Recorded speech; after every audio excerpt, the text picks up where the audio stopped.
саламатсыздар. Саламатсыз ба? Қалайсыздар? Жақсы, өздеріңіз қалдайсыздар? Жұмысыңызға сәттілік. Рахмет, жақсы. Саламатсыз ба?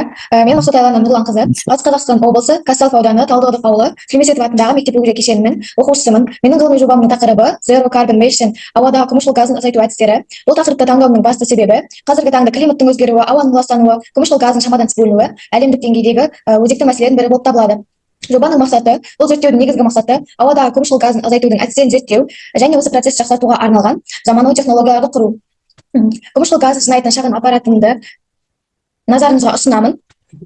Датчиктер, LCD дисплей, бұлардың барлығын атқаратын Arduino Uno, батарейка, ауаны ішке жинайтын вентилятор,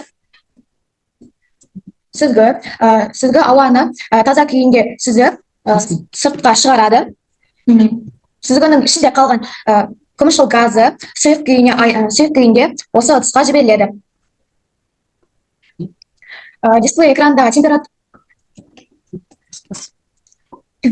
Дисплей экрандағы температурамен ылғалдылық осы бөлменің температурасын көрсетіп тұр. Ендігі көміршіл газын сұйық күйіне айналдыру үшін оның температурасын 36 градустан жоғарылатуымыз керек.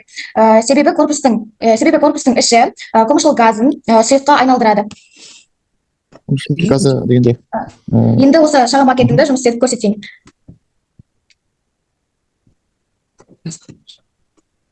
Бұл газ қабылдағыш газдың келгенін сигнал арқылы көрсетеді.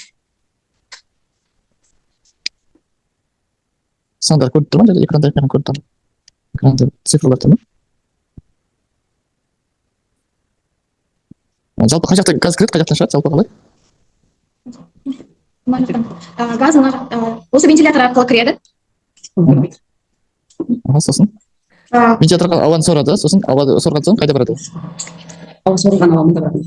Сорған ауа осы сүзгіге сүзіліп, осы корпустың ішіне барады. Осы корпустан сүзіліп шыққан ауа таза күйінде сыртқа шығады. Жалпы сол түсінікті, иә. Ары қарай енді сол жаңа айтып тоқтасаңыздар. Жақсы. Рахмет сізге де. Сіздерге де сәттілік. Жақсы, сау болыңыз. Рахмет. Жақсы, сау болыңыздар. Сәттілік жолдарыңызға. Рахмет.